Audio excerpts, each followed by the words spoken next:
গোলাপ, গ্ল্যাডিওলাস, রজনীগন্ধা, জারবেরা, চন্দ্রমল্লিকা, গাঁদা। ভোর হতেই যশোর বেনাপোল মহাসড়কের পাশে বাহারি সব ফুল নিয়ে বিক্রির জন্য দাঁড়িয়েছেন চাষিরা। হঠাৎ গরম পড়ায় ফুল ফুটে যাওয়ায় বাজারে ফুলের যোগানও বেশি। ফুলের দাম কিছুটা কম হলেও ঊর্ধ্বমুখী গোলাপের দাম। মাত্র দুদিন আগেও যে গোলাপ বিক্রি হয়েছে 5 টাকা দরে, সেই গোলাপ বিক্রি হচ্ছে 8 থেকে 10 টাকা দরে। চাষিদের দাবি, বসন্ত ও ভালোবাসা দিবসকে সামনে রেখে বাড়তে শুরু করেছে ফুলের দাম। হঠাৎ করে গরম পড়াতে ফুল বেশি ফুটে গেছে, কিন্তু গোলাপের দামটা একটু ভালো আছে। গোলাপ মার্কেটে কম।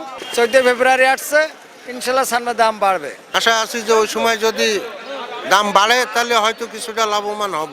ফুল চাষি সমিতির দাবি, যোগান বাড়লেও চাহিদা থাকায় ফুলের দাম পাচ্ছেন চাষিরা। এ দাম বৃদ্ধি অব্যাহত থাকলে 3 দিবসে ফুল বিক্রির যে লক্ষ্যমাত্রা তা অর্জিত হবে এবং অতিবৃষ্টির ক্ষতি কাটিয়ে উঠতে পারবেন। এমন চাহিদা যদি থাকে তা ইনশাল্লাহ আমরা এই 2-3 দিবসকে কেন্দ্র করে 14 ফেব্রুয়ারি, 21 ফেব্রুয়ারি, আমরা 1 ফাল্গুন ইনশাল্লাহ চাষিরা তাদের ক্ষতিটা পুষিয়ে নেবে। যশোরের গদখালি ও পানিসারা এলাকার প্রায় 600 হেক্টর জমিতে 13 ধরনের ফুলের চাষ করেন চাষিরা।